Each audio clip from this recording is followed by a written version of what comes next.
9ನೇ ತರಗತಿಯ ವಿಜ್ಞಾನ ವಿಷಯದ ಮೋಷನ್ ಚಾಪ್ಟರ್ನ ನೋಟ್ಸನ್ನು ನಾನು AI ಜನರೇಟೆಡ್ ನೋಟ್ಸನ್ನು ನಿಮ್ಮೊಂದಿಗೆ ಹಂಚ್ಕೊಳ್ತಾ ಇದ್ದೇನೆ. ನಾನು ಇಲ್ಲಿ ಏನು ಟೈಪ್ ಮಾಡಿದ್ದೀನಿ ಅಂದರೆ 9th standard motion chapter AI generated notes ಅಂತ ನಾನು ಟೈಪ್ ಮಾಡಿದ್ದೀನಿ. ಹೀಗೆ ಬರುತ್ತೆ. ನೀವು ಕೂಡ ಟೈಪ್ ಮಾಡಿದ್ರೆ ಬರೀ ಮೋಷನ್ ಚಾಪ್ಟರ್ ಅಷ್ಟೇ ಅಲ್ಲ, ನೀವು ಏನನ್ನು ಟೈಪ್ ಮಾಡ್ತೀರೋ ಅದಕ್ಕೆ ಸಂಬಂಧಪಟ್ಟಿರುವಂಥ ಒಳ್ಳೊಳ್ಳೆ ವಿಷಯಗಳನ್ನು ಆರ್ಟಿಫಿಷಿಯಲ್ ಇಂಟೆಲಿಜೆನ್ಸ್ ನೋಟ್ಸ್ ಕೊಡುತ್ತೆ ನಿಮಗೆ. ಅದರಲ್ಲಿ ನಾನು ಒಂದೊಂದೇ ನಿಮಗೆ ಎಕ್ಸ್ಪ್ಲೇನ್ ಮಾಡ್ತಾ ಹೋಗ್ತಿದ್ದೀನಿ. ಅಂಡರ್ಸ್ಟ್ಯಾಂಡಿಂಗ್ ಮೋಷನ್ ಅಂತ ಇದೆ. What is motion? Motion is a change in an object's position relative to reference point over time. Imagine a car moving down a street. Its position changes compared to the buildings, trees or other stationary objects around it. ಹಾಗಾದರೆ rest ಅಂದರೆ ಏನು? An object is at rest if its position doesn't change with respect to its surroundings. For example, a book on a table is at rest. ಹಾಗಾದರೆ ನಾವೀಗ rest ಅಂದರೆ ಏನು, motion ಅಂದರೆ ಏನು, ಎರಡು ಇನ್ಫಾರ್ಮೇಷನ್ನ ನಾವು ತಿಳ್ಕೊಂಡಿದ್ವಿ. ಟೈಪ್ಸ್ ಆಫ್ ಮೋಷನ್ಸ್ ಇದ್ದಾವೆ. ಒಂದು linear motion, movement in a straight line, that is car on a straight road. Linear motion ಇರುತ್ತೆ, ಸ್ಟ್ರೇಟ್ ಲೈನಲ್ಲಿ ಹೋಗುವಂಥದ್ದು. Circular motion, motion in a circular ಪಾತಲ್ಲಿ ಹೋಗುವಂಥದ್ದು. Oscillatory motion, back and forth movement, ಅದನ್ನಂದರೆ ನಾವು ಜೋಕಾಲಿ ಉಯ್ಯಾಲೆಗಳನ್ನ ನಾವು ನೋಡ್ತೀವಲ್ಲ, ಪೆಂಡುಲಮ್, ಆ ಥರ ಮೋಷನ್ನ ನಾವು ಆಸಿಲೇಟರಿ ಮೋಷನ್ ಅಂತ ಕರಿತೀವಿ. ನೆಕ್ಸ್ಟ್ ರೊಟೇಷನಲ್ ಮೋಷನ್, ನಾವು ಈ ಮೋಷನ್ನ ನಾವು ನೋಡ್ತಾ ಇರ್ತೀವಿ ಪ್ರತಿದಿನ. Movement around a fixed axis, spinning a top ಅಂತ ನಾವು ಕರಿತೀವಿ. ಈ ವೀಲ್ ರೊಟೇಟ್ ಆಗುವಂಥದ್ದು, ಒಂದು ಪಾಯಿಂಟಿಂದ ರೊಟೇಟ್ ಆಗುವಂಥ wheel. Qualifying motion, scalar versus vector quantities. ನೋಡಿ ಇಲ್ಲಿ AI ಯಾವ ರೀತಿಯಾಗಿರುವಂಥ ಇನ್ಫಾರ್ಮೇಷನ್ನ ನಮಗೆ ಕೊಟ್ಟಿದೆ. ಕ್ವಾಂಟಿಫೈಯಿಂಗ್ ಮೋಷನ್ ಅಂತ ಇದೆ. ಹಾಗೆಯೇ ಸ್ಕೇಲರ್ ಆ್ಯಂಡ್ ವೆಕ್ಟರ್ ಕ್ವಾಂಟಿಟೀಸ್ ಇದೆ. ಸ್ಕೇಲರ್ ಕ್ವಾಂಟಿಟೀಸ್ ಅಂದ್ರೇನು, ವೆಕ್ಟರ್ ಕ್ವಾಂಟಿಟೀಸ್ ಅಂದ್ರೇನು, ಒಂದೊಂದು ನೋಡ್ತಾ ಹೋಗೋಣ. ಸ್ಕೇಲರ್ ಕ್ವಾಂಟಿಟೀಸ್ ಅಂತಂದರೆ quantities that have only magnitude, that is size. Examples speed, distance, mass, time. ಹಾಗೆ ಅದೇ ಥರ ವೆಕ್ಟರ್ ಅಂತಂದರೆ ಏನು? Quantities that have both magnitude and direction. Examples velocity, displacement, force and acceleration. Distance and displacement ಏನು ಕೊಟ್ಟಿದೆ ನೋಡ್ತಾ ಹೋಗೋಣ. ಡಿಸ್ಟೆನ್ಸ್ ಅಂದರೆ ಏನು? The total length of the path travelled by an object. ಹಾಗಾದರೆ ಡಿಸ್ಪ್ಲೇಸ್ಮೆಂಟ್ ಅಂದರೆ ಏನು? The shortest distance between the initial and final position of an object along with direction. ಇದು ಡಿಸ್ಪ್ಲೇಸ್ಮೆಂಟ್ ಆಗುತ್ತೆ. ಹಾಗೆಯೇ ಎಕ್ಸಾಂಪಲ್ ನೋಡೋದಾದರೆ, if you walk 5 meters north and then 3 meters east, your distance is 8 meters, but your displacement is less than 8 meters. You can calculate using Pythagoras theorem.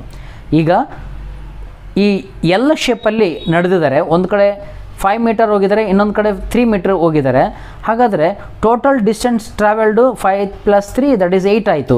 ಆದರೆ displacement cannot be is equal to 8, ಅದಕ್ಕಿಂತ ಕಮ್ಮಿನೇ ಇರುತ್ತೆ. Next point ಏನಿದೆ, speed and velocity. Speed ಅಂದರೆ ಏನು, velocity ಅಂದರೆ ಏನು, ಅದಕ್ಕೆ ಸಂಬಂಧಪಟ್ಟಿರುವಂಥ ಎಕ್ಸಾಂಪಲ್ಸ್ ನಾವು ಕೊಟ್ಟಿದ್ದಾರೆ ನೋಡ್ರಿ. ಸ್ಪೀಡ್ ಅಂದರೆ ಏನು? The rate at which distance is covered, ಅಂದರೆ formula speed is equal to distance by time. Velocity ಅಂದರೆ ಏನು? The rate at which displacement changes. ಹಾಗಾದರೆ displacement divide by time is equal to velocity, ಇದು formula ಆಗಿರುತ್ತೆ. Examples ನೋಡೋದಾದರೆ, a car travelling at 60 km/h is its speed. If the car is travelling 60 km/h north, that's its velocity ಆಗಿರುತ್ತೆ. ಅಂದರೆ ದಿಕ್ಕು ಇತ್ತು ಅಂದರೆ that is velocity. Only speed ಇತ್ತು ಅಂದರೆ, ದಿಕ್ಕು ಇರಲಿಲ್ಲ ಅಂತಂದರೆ ಅದು ಸ್ಪೀಡ್ ಅಂತಲೇ ಕನ್ಸಿಡರ್ ಆಗುತ್ತೆ. ನೆಕ್ಸ್ಟ್ ನೋಡೋದಾದರೆ, ಅವರೇಜ್ ಸ್ಪೀಡ್ ಆ್ಯಂಡ್ ವೆಲಾಸಿಟಿ ಕೊಟ್ಟಿದ್ದಾರೆ. ಅವರೇಜ್ ಸ್ಪೀಡ್ ಅಂದರೆ ಏನು, ವೆಲಾಸಿಟಿ ಅಂದರೆ ಏನು, ನೀವು ನೋಡ್ತಾ ಹೋಗ್ಬೋದು. ಅವರೇಜ್ ಸ್ಪೀಡ್ ಅಂದರೆ total distance travelled divided by the total time taken, that is average speed. Average velocity ಅಂತಂದರೆ total displacement divided by the total time taken. Speed ಅಂದರೆ ಡಿಸ್ಟೆನ್ಸು, ವೆಲಾಸಿಟಿ ಅಂದರೆ ಡಿಸ್ಪ್ಲೇಸ್ಮೆಂಟು. ಆಕ್ಸಲರೇಷನ್, ಹಾಗಾದರೆ ಆಕ್ಸಲರೇಷನ್ ನೋಡ್ತಾ ಹೋಗ್ರಿ. The rate of change of velocity is called an acceleration. Example ಕೊಟ್ಟಿದ್ದಾರೆ ನೋಡ್ರಿ. A car speeding up is accelerating. Positive acceleration and negative acceleration ಎರಡು type ಇದೆ ಅದರಲ್ಲಿ, ಅದನ್ನು ಕೊಟ್ಟಿದ್ದಾರೆ. When velocity increases that is positive acceleration, when velocity decreases that is negative acceleration. ಅಂದರೆ ಒಂದು bus ಈಗಿನ ಬಸ್ ಸ್ಟ್ಯಾಂಡಿಂದ ಮೂವ್ ಆಗ್ತಾ ಇದೆ ಅಂತಂದರೆ ಪಾಸಿಟಿವ್ ಆಕ್ಸಲರೇಷನ್. ಅದೇ ಬಸ್ಸು 60 km/h ಹೋಗ್ತಾ ಇದೆ, ಬಸ್ ಸ್ಟ್ಯಾಂಡ್ ಹತ್ತಿರ ಬಂತು, ಏನು ಸ್ಟಾಪ್ ಆಗಬೇಕಲ್ಲ, ಅದನ್ನು ನೆಗೆಟಿವ್ ಆಕ್ಸಲರೇಷನ್ ಅಂತಲೂ ಕರಿತೀವಿ. ನೆಕ್ಸ್ಟ್ ಕೊಟ್ಟಿದ್ದಾರೆ zero acceleration when velocity is constant. ಒಂದೇ ಲೆವೆಲಲ್ಲಿ ಹೋದರೆ ಅದನ್ನು ಝೀರೋ ಅಕ್ಸಲರೇಷನ್ ಅಂತ ಕರಿತೀವಿ. ಒಂದು ಬಸ್ಸು 60 km/h ಒಂದೇ ಲೆವೆಲಲ್ಲಿ ಹೊಂಟಿದೆ ಅಂತಂದರೆ ಅದರದ್ದು ಅಕ್ಸಲರೇಷನ್ನು ಜಾಸ್ತಿ ಇಲ್ಲ ಕಮ್ಮಿ ಇಲ್ಲ, ಅದನ್ನು ನಾವು ಝೀರೋ ಅಕ್ಸಲರೇಷನ್ ಅಂತ ಕರಿತೀವಿ. ಹಾಗೆಯೇ ಇನ್ನೊಂದು ಇನ್ಫಾರ್ಮೇಷನ್ ಕೊಟ್ಟಿದೆ, uniform and non uniform motion ಅಂತಲೂ ಕೊಟ್ಟಿದೆ. ನೋಡಿ ಎಷ್ಟು ಚೆನ್ನಾಗಿ ನೋಟ್ಸ್ ಪ್ರಿಪೇರ್ ಮಾಡಿಕೊಡುತ್ತೆ ನಿಮಗೋಸ್ಕರ, ನೀವು ಇದನ್ನು ಬಳಸ್ಕೋಬೋದು. Uniform motion when an object travels in a straight line with a constant speed and direction.